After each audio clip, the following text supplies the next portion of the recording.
Hello students, खूब पढ़ो खूब बढ़ो। आज हम सीखेंगे डेसिमल एक्सपांशंस ऑफ रियल नंबर्स। इसमें सबसे पहले हम रिवाइज करेंगे रियल नंबर्स क्या होते हैं और उसके बाद फिर हम सीखेंगे डेसिमल एक्सपांशंस। तो आइए, स्वागत है आपका। सीखते हैं डेसिमल एक्सपांशंस।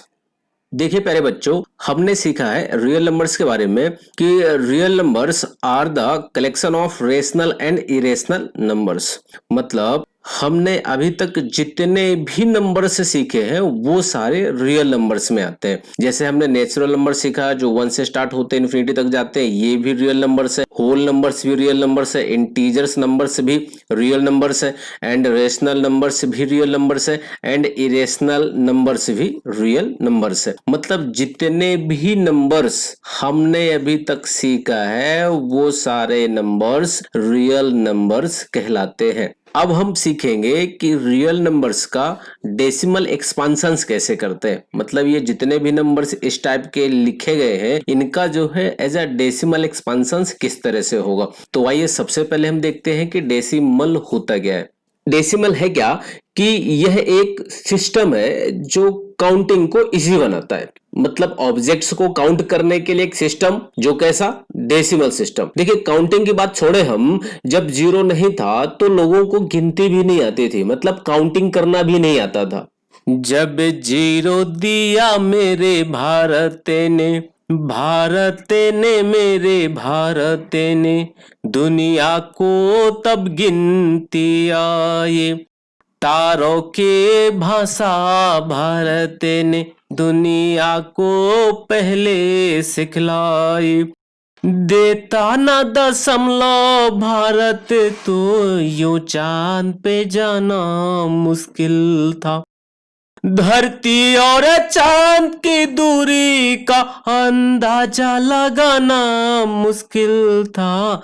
सभ्यता जहां पहले आई, पहले जन्मी है जहां पे कला। अपना भारत वो भारत है जिसके पीछे संसार चला, संसार चला और आगे बढ़ा, संसार चला और आगे बढ़ा। हाँ ये सच है कि जीरो का आविष्कार भारत में हुआ था। इसका जो आविष्कार किया था वो बहुत ही महान गणितज्ञ वैदिक ऋषि गृत्समद थे। लेकिन इस पर आर्यभट्ट जी ने बहुत ज्यादा शोध करके बहुत सारे सिस्टम बनाए जीरो को लेकर के, इसलिए श्रेय जीरो का वो आर्यभट्ट जी को जाता है कि आर्यभट्ट जी ने जो है जीरो का आविष्कार किया था। जब जीरो बना, जीरो के आते से ही काउंटिंग चालू हुई, और जब काउंटिंग चालू हुई तो फिर उसमें अलग अलग सिस्टम बने। तो जो सबसे पहला सिस्टम बना था वह डेसिमल सिस्टम था जीरो के आने के बाद। अब ये डेसिमल सिस्टम होता कैसा है कि जैसे बहुत सारे ऑब्जेक्ट हैं, अब इन सभी ऑब्जेक्ट्स को काउंट करना है। तो काउंट करने के लिए शुरुआत कैसे की, देखिए सिस्टम बना कैसा कि इन सभी ऑब्जेक्ट्स में से 10 ऑब्जेक्ट्स को निकाल करके एक ग्रुप बनाया, फिर इन ऑब्जेक्ट्स में से 10 ऑब्जेक्ट्स निकाल करके एक ग्रुप बनाया, फिर इन्हीं ऑब्जेक्ट्स में से 10 ऑब्जेक्ट्स निकाल करके एक ग्रुप बनाया। यदि ऑब्जेक्ट्स बहुत ज्यादा होंगे तब की बात हो रही है, और इस तरह से 10 के ग्रुप बनते गए, जितने भी ऑब्जेक्ट्स होंगे उन्हीं को लेकर के। अब लास्ट में सपोज करो कि ऐसे ऑब्जेक्ट्स बचे यहां पर जो 10 नहीं थे, मतलब 9 ऑब्जेक्ट्स बचे या फिर 8 बचे या फिर 7 बचे, तो उसको एक लास्ट ग्रुप में लिख दिया। अब यदि ये 10 के जो ग्रुप हैं, यदि ये 10 से ज्यादा ग्रुप होंगे, मतलब 10 के 10 से ज्यादा ग्रुप होंगे, तो फिर वापस से और ग्रुप बनाना चालू कर दिया। कैसे कि इन सभी 10 में से जो है 10 ग्रुप से उठाए और उनका एक अलग ग्रुप बनाया। अब जो ग्रुप बनेगा वो कितने का बनेगा, 100 का बनेगा। फिर बचे हुए 10 के ग्रुप में से यदि और ज्यादा है, बहुत ज्यादा है, तो उनमें से 10 लिया और एक अलग ग्रुप बनाया, वो 10 ग्रुप होगा। और आगे बचे हुए तो फिर उनका अलग ग्रुप बनाया। इस तरह से 100 के जो है बहुत सारे ग्रुप बन जाएंगे, और इन्हें 100 के ग्रुप में से यदि इनकी संख्या भी बहुत ज्यादा होगी, 10 से ज्यादा होगी, 15, 20, 50 ऐसा, तो उनमें से फिर 10 उठाए और एक एक ग्रुप बनाया। 100 के 10 ग्रुप से उठा करके ग्रुप बनाएंगे तो 1000 का बनेगा। इसी तरह से यदि और होंगे 100 के ग्रुप्स तो उनको उठा करके एक अलग बनाएंगे तो 1000 का बनेगा। ऐसे 1000 के ग्रुप बनते गए। 1000 से फिर ज्यादा आएंगे तो उनमें से 10 उठाएंगे तो एक ग्रुप बनेगा 10,000 का। फिर 10,000 के अलग अलग ग्रुप बनेंगे। इस तरह से ग्रुप बना करके 10 के ग्रुप बना करके जितने भी ग्रुप बनते थे उन सभी को ऐड करते थे और ऐड करने के बाद जो लास्ट में निकल के आता था वो इन सभी ऑब्जेक्ट्स का काउंटिंग हुआ करता था और इस सिस्टम को बोला जाता है डेसिमल। 10 के ग्रुप इकट्ठा करके काउंट करना। अब देखिए डेसिमल नाम क्यों पड़ा, देखिए 10 की बात हो रही, मतलब 10 के ग्रुप बना करके जो है काउंटिंग करना। तो ये जो 10 वर्ड्स है, अब इस 10 वर्ड्स को जो है हमें मालूम है हिंदी में इसको 10 बोलते हैं। अब 10 को जो है एज अ साइंटिफिक नेम देखें तो इसको जो है डेक भी बोला जाता है 10 को। अब जो ये डेक है, ये देखिए यहाँ पर ये इसी डेक लिखा हुआ है और इसी डेक से जो है फिर इसका नाम डेसिमल रख दिया गया। अब ये डेक जो वर्ड है आपने कभी सुना हो कि इसको एज अ केमिकल नेम में ऑर्गेनिक केमिस्ट्री में जो है बहुत ज्यादा इसका यूज करते हैं। Meth, eth, prop, but, pent, hex, hept, oct, non, dec. वहां पर 1 2 3 4 5 6 7 8 9 10 ऐसा नहीं काउंट करते हैं। कैसा करते हैं? Meth, eth, prop, but, pent, hex, hept, oct, non, dec, इस तरह से काउंटिंग की जाती है। तो इसी वर्ड को लेकर के इसका नाम डेसिमल रख दिया। पर यदि हम हिंदी की बात करें, ये 10 के ग्रुप बना करके ऑब्जेक्ट्स को काउंट करने का जो सिस्टम है उसको क्या बोला जाता है? दशमलव बोला जाता है। दशमलव। और इस दशमलव में आप देख रहे हैं 10 मतलब 10। तो इस तरह से 10 के ग्रुप बनाकर के ऑब्जेक्ट्स को काउंट करने का जो सिस्टम होता है वही डेसिमल सिस्टम कहलाता है। जब जीरो आया तो जीरो आने के बाद जो नंबर्स को लिखने के लिए, रिप्रेजेंट करने के लिए जो डिजिट्स होते हैं वो 10 होते हैं। कैसे? 0 1 2 3 4 5 6 7 8 9, ये टोटल डिजिट्स कितने होते हैं? 10 होते हैं। तो आप देख रहे हैं 10 यहां पर डिजिट्स से टोटल हुए 10 और इन्हीं डिजिट्स का यूज करके एक बड़े से बड़ा नंबर लिखना, छोटे से छोटा नंबर लिखने में इनका यूज किया जाता है। तो इस तरह से इन सभी डिजिट्स को लेकर के नंबर को रिप्रेजेंट करना। अब रिप्रेजेंट करने के लिए जो काउंटिंग का सिस्टम बना वो सिस्टम जो है 10 के ग्रुप में बना। तो इस तरह से इसका नाम जो है डेसिमल रखा गया है। करंट में अब डेसिमल को हम कैसा जानते हैं? एक डॉट के रूप में सिंबल होता है जिसको जो है पॉइंट पढ़ा जाता है और इसी का नाम जो है अब डेसिमल रखा जाता है।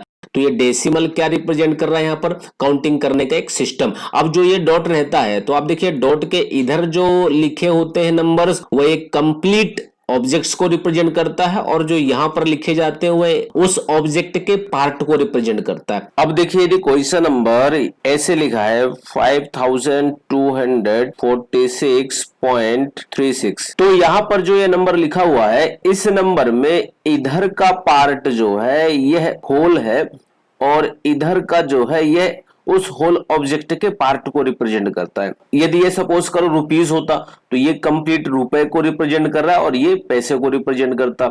यदि सपोज करो ये टाइम होता तो यहां पर ये जो लिखा है 5246 यह जो है कंप्लीट आवर्स को रिप्रेजेंट करता और ये जो है मिनट्स को रिप्रेजेंट करता। इसमें आपको मालूम है कि जो पॉइंट के इधर वाले नंबर्स होते हैं उसमें ये जो रहता है यह यूनिट्स कहलाता है। इधर जो लिखा होता है यह जो है टेंस प्लेस का कहलाता है।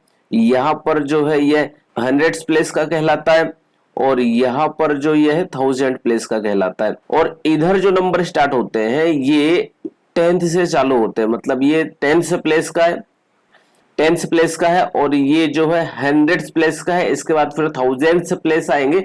ऐसे इधर इसके प्लेस को काउंटिंग करते हैं। तो यहां पर इस नंबर के बारे में जो ये 4 लिखा हुआ है, इस 4 का मतलब ये हुआ कि 10 के जो ग्रुप है वह 4 है और जो ये 2 लिखा हुआ है इसका मतलब ये हुआ कि 100 के जो ग्रुप है वह 2 है और जो 5 लिखा हुआ है इसका मतलब ये हुआ कि 1000 के जो ग्रुप है 5 है और फिर इन सभी को ऐड करके विथ यूनिट 6 को साथ ऐड करके इधर कंप्लीट पार्ट बना है। और इधर का जो ब्लॉक लिखा हुआ है ये क्या रिप्रेजेंट करता है कि जो ये कंप्लीट है इस कंप्लीट का 1 यूनिट जितना भी होगा उसके जो है 10 पार्ट्स करते हैं, 10 पार्ट्स इसके बनाते हैं और 10 पार्ट्स का ये जो है थर्ड जितना भी होगा वो इधर लिखा गया है, इसलिए इसको टेंस से बोलते हैं। टेंस मतलब 1/10। और यहाँ पर जो 6 लिखा हुआ ये हंड्रेड्स प्लेस में आता है।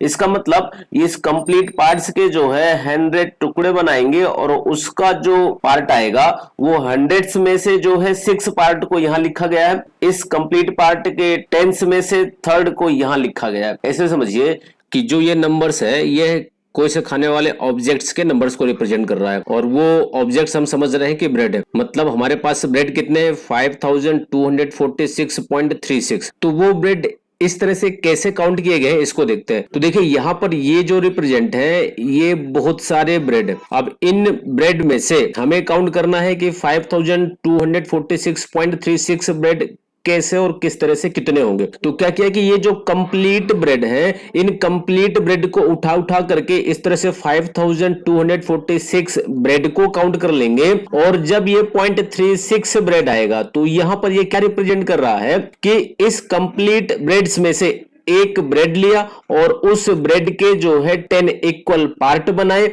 और उन 10 इक्वल पार्ट्स में से 3 पार्ट्स लेंगे, और ये 3 पार्ट्स की क्वांटिटी जितनी होगी वह यहां पर 0.3 के फॉर्म में लिखी गई है। फिर 6 कैसे आया कि ये जो 10 इक्वल पार्ट्स है इन 10 इक्वल पार्ट्स में से एक 1 पार्ट लेंगे और उस 1 पार्ट के 10 इक्वल पार्ट्स वापस बनाएंगे। यहां पर 10 इक्वल पार्ट्स वापस से बनाएंगे, और इन 10 इक्वल पार्ट्स में से 6 पार्ट की क्वांटिटी जितनी होगी वह यहां पर लिखी गई है, ये इस 6 के फॉर्म के द्वारा। इस ब्रेड के 10 इक्वल पार्ट्स बनाए, उन 10 इक्वल पार्ट्स में से 3 पार्ट लिए तो उसको रिप्रेजेंट करेंगे 3/10, और जो यहां पर 1 पार्ट है इस 10 पार्ट का उसकी क्वांटिटी होगी 1/10, और इस 1/10 के जो है 10 इक्वल पार्ट्स बनाए तो अपॉन में 10 करेंगे। अब इसको जब अपॉन में 10 करेंगे तो जो एक छोटा सा पार्ट आएगा उसकी क्वांटिटी कितनी हो जाएगी 1/100 हो जाएगी। अब ये 1/100 जो है इस 1/100 के एक क्वांटिटी ऐसे इसके कितने लेंगे 6 लेंगे,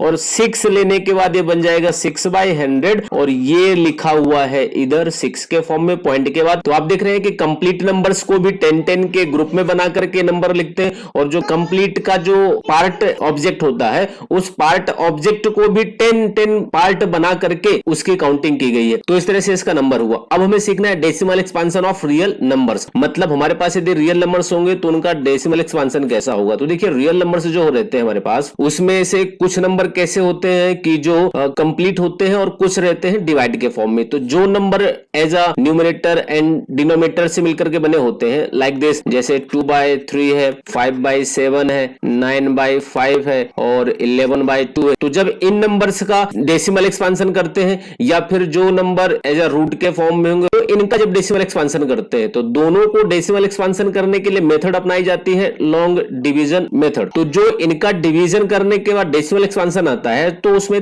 3 कैटेगरी बनती है। एक कैसे कि जब अपन डिवाइड करते हैं, डिवाइड करने के बाद डेसिमल के बाद एक समय ऐसा आता है कि यहाँ पर जो डिजिट्स का ब्लॉक बनता है, इधर कंप्लीट नंबर होगा, पॉइंट के बाद यहाँ पर डिजिट आएंगे, तो डिजिट का जो ब्लॉक बनता है वह रुक जाता है। जब रुकता है तो रिमाइंडर वहां पर 0 आ जाता है। तो इस तरह का जो डेसिमल एक्सपांशन होता है वह टर्मिनेट कहलाता है। एंड दूसरा कैसा बनता है कि जब अपन डिवाइड करते हैं, डिवाइड करने के बाद यहाँ पर रिमाइंडर 0 नहीं आता है, मतलब ये डेसिमल के बाद जो डिजिट्स आते हैं रुकते नहीं, तो ये नॉन टर्मिनेटिंग कहलाता है। और एक क्वालिटी इसमें ऐसे आती है कि ये रिपीट होना चालू हो जाते हैं। जब रिपीट चालू हो जाते हैं तो दूसरा फॉर्म बनता है नॉन टर्मिनेटिंग रिपीटिंग, रिपीटिंग को रिकरिंग भी बोलते हैं। और तीसरा आता है इरेशनल के लिए। तो इरेशनल में कैसा आता है कि जब अपन डिवीजन मेथड का यूज करते हैं तो डेसिमल के बाद जो यहाँ पर डिजिट आते हैं वो बढ़ते जाते हैं, बढ़ते जाते हैं, बढ़ते जाते हैं और रिपीट भी नहीं होते हैं। तो इसको बोला जाता है non terminating non recurring form. आइए इसको एक चार्ट के माध्यम से समझते हैं। देखिए हमें मालूम है कि रियल नंबर्स जो होते हैं वो 2 टाइप्स के होते हैं, एक रेशनल नंबर्स में और दूसरे जो है इरेशनल नंबर्स में आते हैं। जो रेशनल नंबर्स पे रियल नंबर्स रिप्रेजेंट होते हैं वो कैसे रिप्रेजेंट होते हैं डेसिमल के फॉर्म में कि 2 प्रकार से। कैसे कि जब रेशनल नंबर्स को हम न्यूमरेटर को डिनोमिनेटर से डिवाइड करते हैं और डिवाइड करने के बाद जो क्वोशिएंट में वैल्यू आती है उस क्वोशिएंट की वैल्यू को देख करके हम डिफाइन कर लेते हैं कि रेशनल नंबर्स का डेसिमल एक्सपांशन कैसा होगा। जैसे यहाँ पर देखिए लिखा है 2/5। अब 2/5 में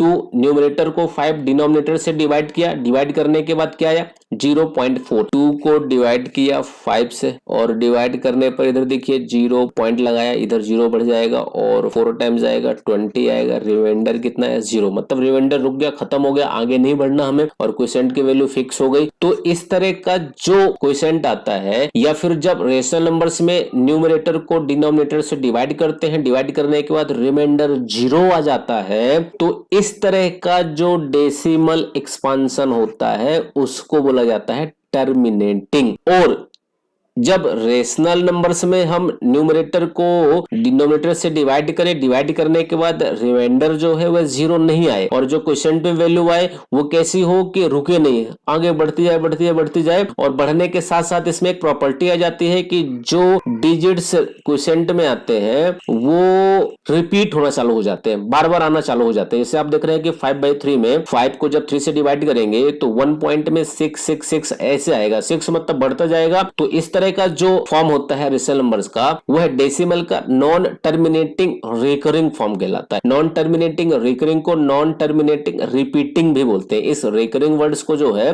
रिपीटिंग भी बोलते हैं, रिपीट करते हैं। अब इसको लिखने का एक दूसरा तरीका होता है कि जैसे देखिए 6 रिपीट हो रहा है तो 6 के ऊपर ये बार का साइन लगा देते हैं, यहाँ पर लिखा है 1.6 बार इस तरह से। और यहाँ पर देखिए जब 29 को 6 से डिवाइड किया 4.8333, यहाँ पर कौन सा डिजिट रिपीट हो रहा है 333 रिपीट हो रहा है, तो जो ये 3 है इसके ऊपर बार का साइन लगेगा और 8 रिपीट नहीं हो रहा है तो 8 एज इट ऐसे लिखा रहेगा। रियल नंबर्स का जो दूसरा पार्ट होता है वो इरेशनल होता है। तो इरेशनल नंबर्स का जब डेसिमल एक्सपांशन करते हैं तो उनके डेसिमल एक्सपांशन में कैसे नंबर आते हैं कि पॉइंट के बाद जो नंबर यहाँ पर ये लिखे जाएंगे वो रुकेंगे नहीं, टर्मिनेट होंगे नहीं, नॉन टर्मिनेट चलेंगे लेकिन रिपीट भी नहीं होंगे। जब रिपीट नहीं होते हैं तो उसको नाम दे दिया गया नॉन टर्मिनेटिंग नॉन रिकरिंग या फिर नॉन टर्मिनेटिंग नॉन रिपीटिंग बोलते हैं। इनका अपोजिट भी होता है। अपोजिट कैसा, यदि कोई सा नंबर एज ए डेसिमल के फॉर्म में लिखा है और उस डेसिमल के फॉर्म को देख करके हमें बताना हो कि वो नंबर रेशनल है कि इरेशनल है तो हम बता सकते हैं। यदि किसी नंबर में पॉइंट के बाद डिजिट रुक गए हैं, टर्मिनेट हो गए हैं, तो हम समझ जाएंगे कि वो रेशनल नंबर है। या फिर पॉइंट के बाद डिजिट जो है रिपीट हो रहे हैं तो हम समझ जाएंगे कि वो रेशनल नंबर्स है। और यदि पॉइंट के बाद ऐसे डिजिट्स आ जाएं जो रुके भी नहीं, टर्मिनेट नहीं हो और वो रिपीट भी नहीं हो तो हम समझ जाएंगे कि वो नंबर्स कैसे इरेशनल है। जैसे लिखा हो यहाँ पर 4.2602600260। हम देख रहे हैं यहाँ पर कि पॉइंट के बाद जो डिजिट्स आ रहे हैं ना वो रिपीट नहीं हो रहे हैं और रुक भी नहीं रहे हैं। इस तरह के जो नंबर्स होंगे वो सारे जो है इरेशनल नंबर्स कहलाएंगे। अब देखिए जैसे हम किसी